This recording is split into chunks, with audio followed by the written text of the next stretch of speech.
Mike's on Mike, a conversation about politics, government, and Jacksonville, with 50-year opinion leaders Mike Hightower, Mike Tolbert, and award-winning broadcaster and longtime political observer Mike Miller. Welcome, everyone, to another episode of Mike's on Mike. I'm Mike Miller, along with Mike Hightower here with me, and Mike Tolbert's back at the remote studio. And, of course, as always, the Mike's on Mike program is brought to you by our friends at the Jacksonville History Center, where Dr. Alan Bliss and his fine staff help keep the cameras rolling and the lights on. And thanks to our donors, too, who keep the expenses down to a minimum for us. We appreciate it very much. Today, our guest is Dennis Whittle, who up a couple of years ago became the CEO of the Jacksonville Civic Council. It's clear that the Civic Council of 2025 is not like your daddy's city council, not at all. We want to talk to Dennis about what's different about the council, and more importantly, what the council is doing to make Jacksonville a world-class city. Before moving to Jacksonville and joining the Civic Council, Dennis held several high-level executive positions, including senior partner of innovation and strategy at the World Bank. He's held faculty appointments at Princeton, lived and worked in countries around the world. He also just happens to be married to a very good friend of ours, Mari Karashi, who is president of the Jesse Ball DuPont Fund and was also a guest here on Mike's on Mike. And Mr. Tolbert, kick it off for us, please. Dennis, welcome to Mike's on Mike. And as a matter of transparency, I think I should say from the beginning that recently you and the Civic Council hired me as an advisor for strategy and advocacy. I just want to make sure everybody knows that, and I'm terrifically glad for the opportunity, and I appreciate it. I don't want to assume that everybody knows what the Civic Council is. My recollection is that it started back in the 90s as something called the non-group, and very secretive, and then it became the Civic Council. And I think you've recently transformed the Civic Council. Tell us what's different today, 2025 Jacksonville Civic Council, from the non-group back in the 90s, and even from the Civic Council 2 or 3 years ago.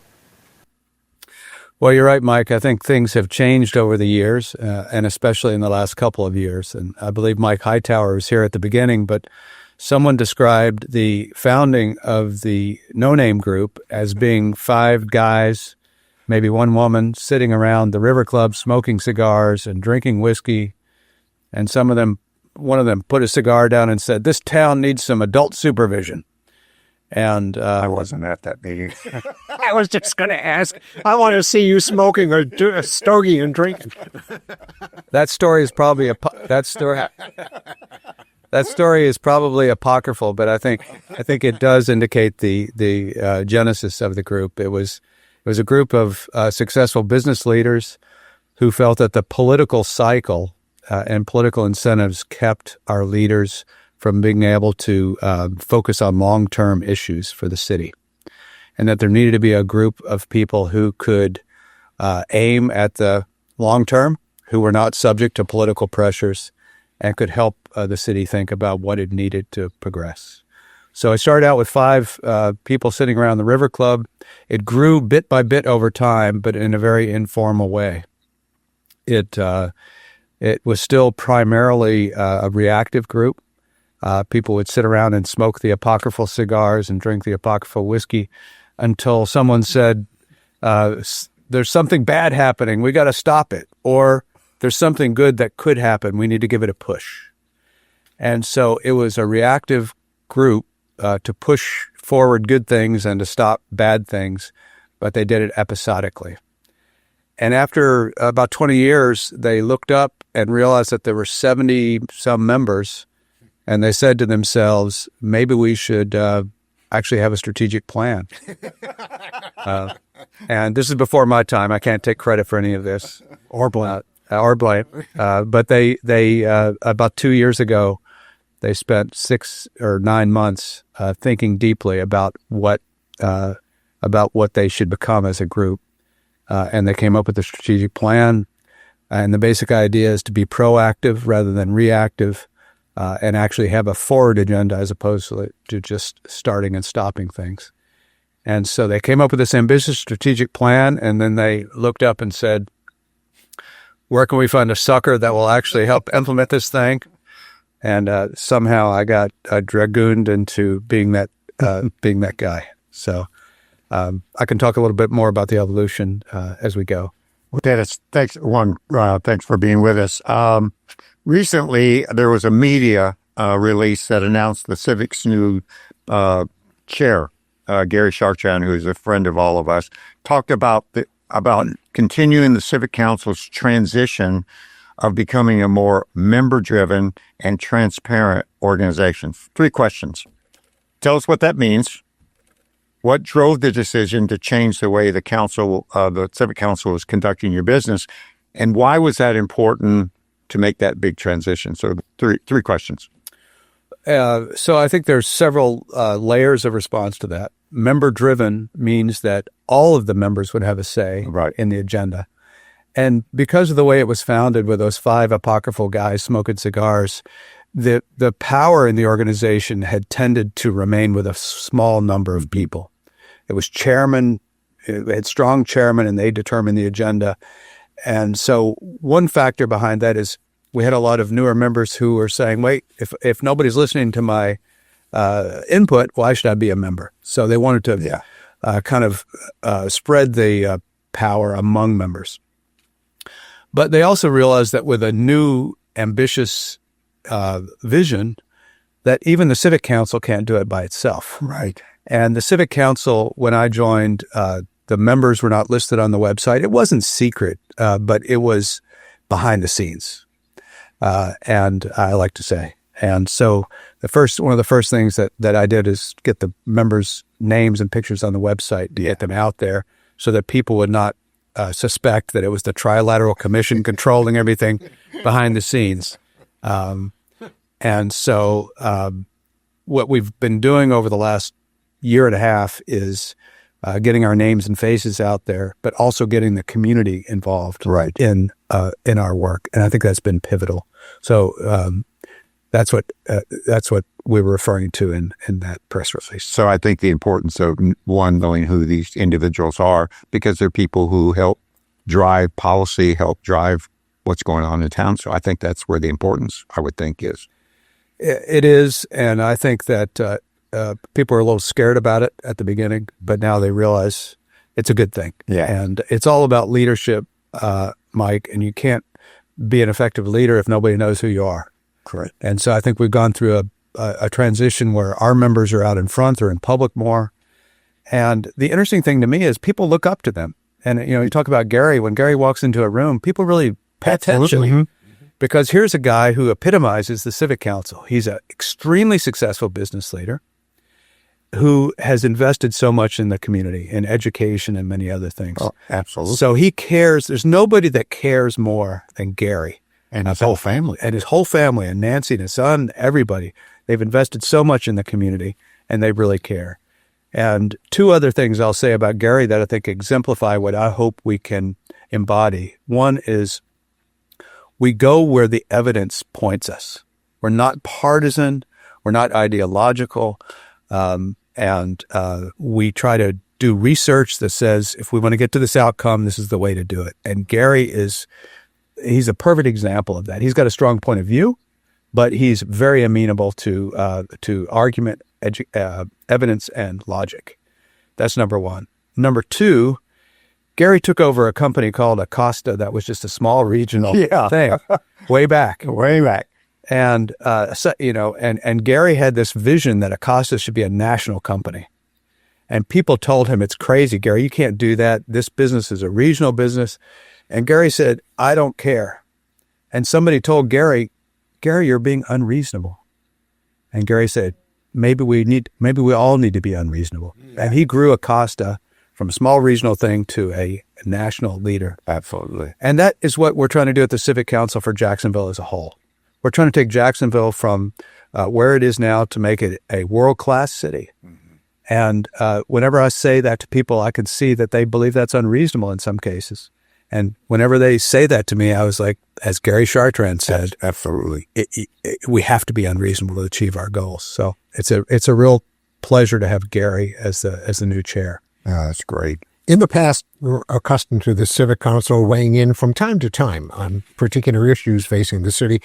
Some examples of that, by the way, is the proposed sale of the JEA, of course, the pension reform debate that went on here, the school facilities tax, and most recently the solid waste fee increase. But the council's website says it's going to provide leadership on issues that are critical to the community's long-term success. What are those issues? What does that look like from your point of view?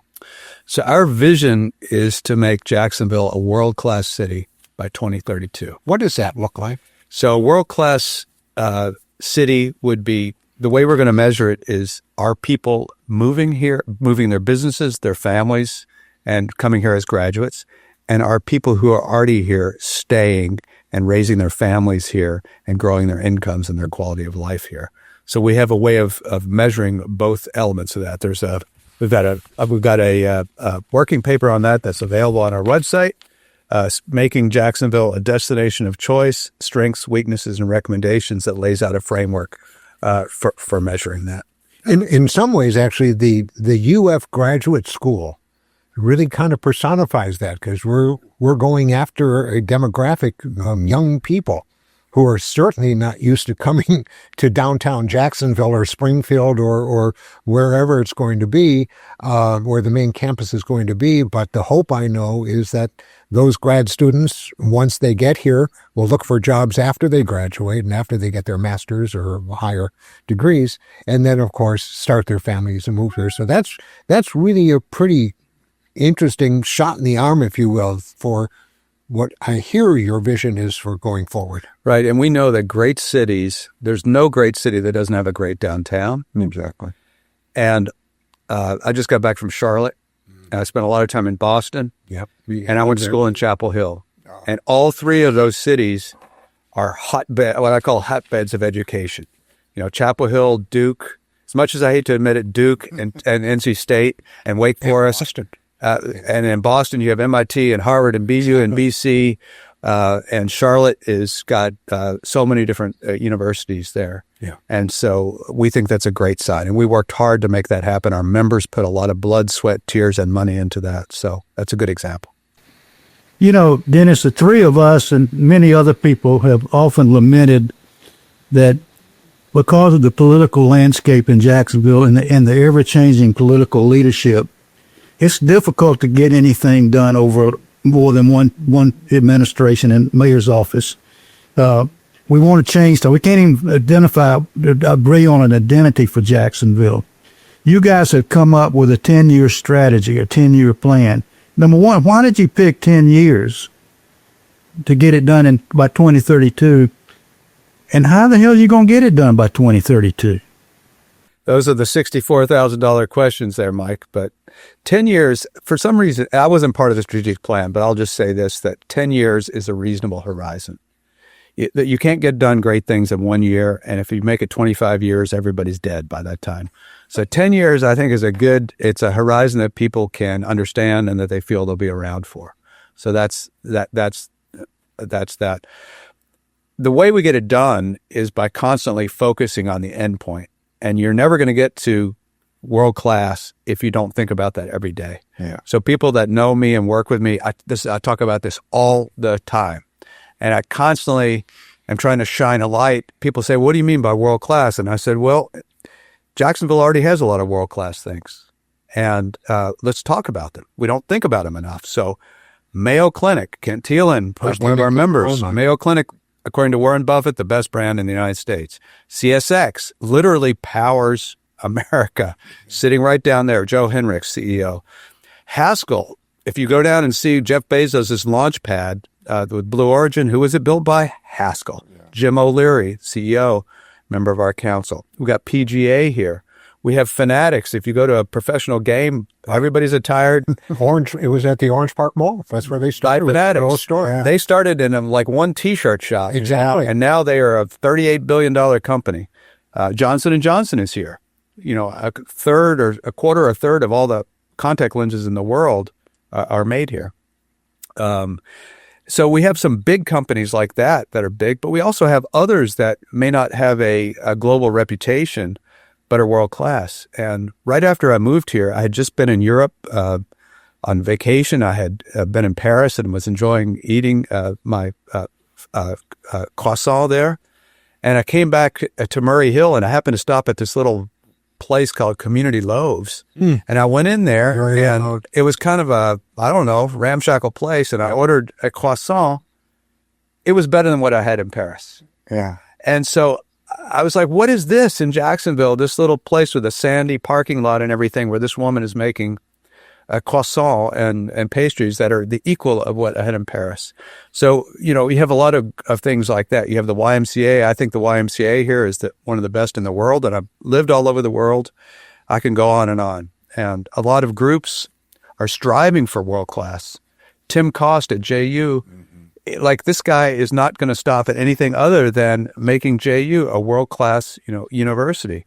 Brian Wolfberg at ViStar, he's taking this kind of, who would ever think a little credit union could innovate the way he has done it?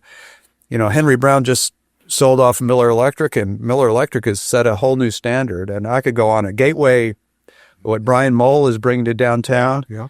Brian redeveloped my neighborhood in Washington, D.C., and I can tell you from firsthand knowledge what happens when he touches something world class. And he did it in Tampa. He's bringing it here. So I try to shine a light on all these things that are already great in our city, so everybody else can say, oh, that's what it means. And I need to aspire to that.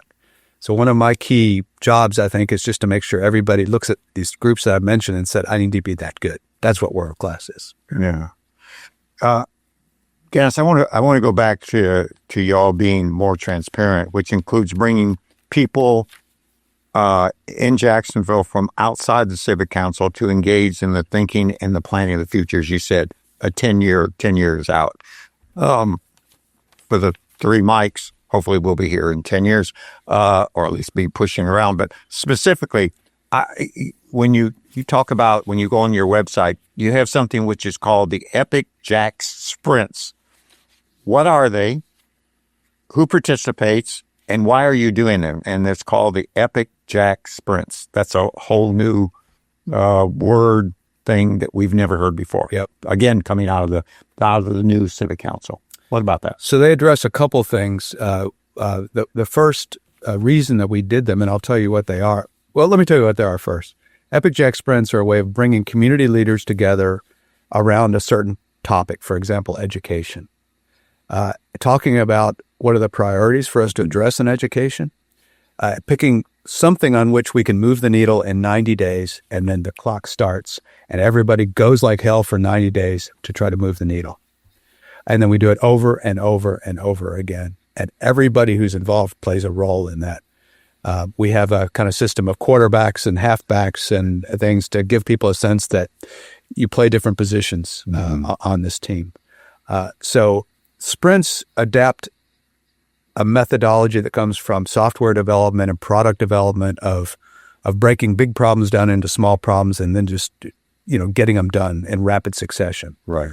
So we're bringing that. I think that's the first time we brought that in from the private sector to civic innovation in any city in the United States, to my knowledge. The reason we did it is because it's twofold. One, we know at the Civic Council, we can't do it ourselves. You know, we might have 3 or 4 members involved in these sprints, but the rest of them are community leaders. Correct. Who are on the ground and really know the issues. So it's key to have them involved to get anything done. And the second is, since the day I set foot in Jacksonville, people said this is a city of renderings, hopes, visions, and plans, but nothing ever gets done. So we were determined to show people things can get done. If we get ourselves organized, you can't achieve everything at once, but from little things, big things grow. Difference between a sprint and a marathon. Exactly. And make it timely. Exactly. How do you decide what the topic you're going to sprint to? So as part of our strategic planning process, our members thought about what are the key areas that we would need to focus on to make Jacksonville world class. And they came up with 4 areas. The first is what we call prepare, and that means education. Right. We have one of the biggest education systems in the country. We want to make it the best. So let's prepare. The second is connect. Connect is, as I said, no city can be great without a great downtown, but it can't be great without great neighborhoods either. Yeah. So connect is about bringing downtown alive through the stadium, UF, the parks, etc., but also the neighborhoods. So that's the second. That's second connect. The third is advance, and our members feel so strongly that everybody in this community should have an equal opportunity at education, at health, and at job and at employment. So advance means regardless of where you were born, regardless of your zip code, you should have equal opportunity. Our members feel so strongly about this. And number 4 is what we call inspire. And inspire is getting the city to believe in itself. And when I came in, the guy picked me up at the airport. He said, it doesn't smell bad here, does it? And I was like, well, why are you asking that? He's like, because our city used to smell so bad for so long. I just instinctively, when I pick up somebody coming in from out of town, I feel defensive about it. And I was like, what are you talking about? I think it's a great city. And he said, we have such low self-esteem here. And we just have an Eeyore complex. We don't believe we can be great. So inspire is all about getting us to think about the great things I already listed that we have in the city, and aspire together to being great as a great city. So that has to do with what Mike talked about, the identity. Like instead of having a defensive identity, we need to have an identity that we can be proud of. And Jacksonville is a very special place. It is. It's an extremely special place. And I think if we can collectively get a narrative about why it's special, that we can talk about together, our pride will go up and our progress will go up, and we'll bring other people to town, and we'll keep our kids here as well. Yeah. Okay.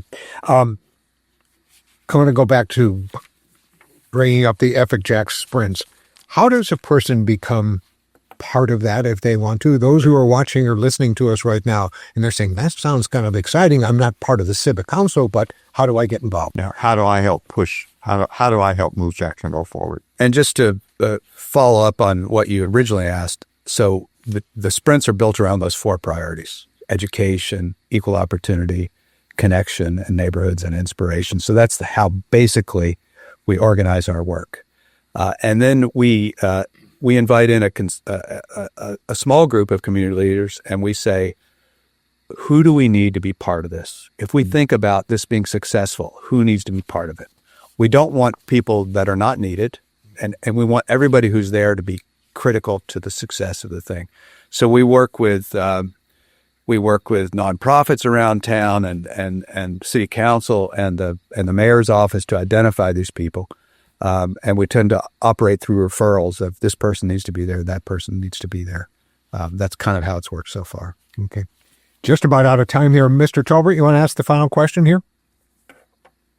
Yeah, Dennis, this is going to be a real softball. You've traveled the world over. What brought you to Jacksonville, and then what got you to the Civic Council? Why did you really decide that this is what you wanted to do? Well, the answer to the first question is easy. I followed my wife here when she said we were going to move here. And if anybody who knows me know I've succeeded mostly by just obeying what my wife says. Happy wife, happy life. Happy wife, happy life. Who, by the way, is an extraordinary woman. Yes, she is. Extraordinary. But I'm joking a little bit about that. Mari and I have worked around the world. We lived this kind of international life at World Bank, and we started a number of global organizations. And Mari was approached by the trustees of the Jesse Ball DuPont Fund, who were a fantastic group. Yeah. And she came home one day and said, you know what, maybe we should go to a normal city and live a real life instead of this crazy, strange life that we've been living internationally. And I said, yeah. And I'd grown up in the South, and Jacksonville's kind of Southern. So I was like, we've had a great run, 30 years doing all this global stuff. Let's go live in a normal city and raise our son in a normal city. Yeah. So that's what brought me to Jacksonville. But to be honest, I was still doing most of my work outside of Jacksonville. And I was always in different places because that's where my work was. And one day, 2 members of the Civic Council, who I'm not going to name here, but everybody will guess who they are, they took me out to lunch, and one of them said to me, why the hell are you always in New York and London and Oxford and Washington and Tokyo? And I said, well, that's where my life is. He said, your life is here in Jacksonville, and you need to do something to make the city a great place. Ooh. And I was sort of struck dumb by this because that was not my life. And I said, well, what do you mean? And he's like, there's Civic Council. We got the Civic Council. I had no idea what it was because, of course, it was behind the scenes. And I said, no way. I'm an international. I do international stuff and national stuff. And he's like, no, you got to talk to these people.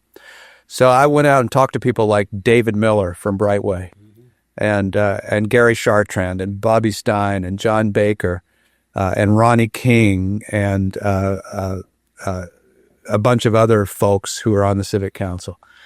And they said to me, we believe this city can be great. And we want the new Civic Council to be, pushing toward greatness, and we need somebody who can make this happen. Wow. And I thought about the people I had met and the Community Loaves and the Johnson & Johnson, and I said to myself, the ingredients are here. Right. It's just a matter of putting them together. You need a chef. You need a chef. And sometimes the metaphor is a chef. Sometimes it's a conductor of a symphony where you got all the people that play the instruments. You just need to bring them together to decide to play a single thing, and then practice, and then everybody's got their own role in it. And the more I thought about that, the more I said to myself, we have to do this. And I live here in the city now, and I want to my whole life has been about making great things come to life. And I want to be part of bringing this great city to life. And so, for better or worse, I said yes, I would do it. So, and it's been a great ride. It's been the last year and a half. It's been an amazing opportunity to meet amazing people. I've discovered more ingredients, and we've started to mix those ingredients together to make a meal or a symphony. And I think we're heading in the right direction. The momentum is there, and the job's not done, but I can see light at the end of the tunnel. And by 2032, I do believe we're going to be a world-class city. Mark my words, we'll get there. That's great. Well, I'm glad you did it. I'm glad whoever took you to lunch, I have an idea who it was, but I'm glad you did it. Dennis, thank you so much for being our guest. Mike, great to have you with us, and please keep us informed of what you're doing. I know Mike Tolbert is very close to what's happening there, so I'm sure he will keep us informed, but anything that we can do to help move it forward to the 2032, we'd be happy to be a part of it. Thanks so much. Thank you. Great show. And thank you all for joining us. We appreciate it. And thanks once again to the Jacksonville History Center for their sponsorship of our program. We'll see you all again next week, and we hope you have a good one. Take care. Thanks. Bye. Mike's on Mike with Mike Tolbert, Mike Hightower, and Mike Miller can be found on your favorite podcasting platform, Facebook, and YouTube. Visit the website at mikesonmike.com. Join us next time for more conversation with Mike's on Mike.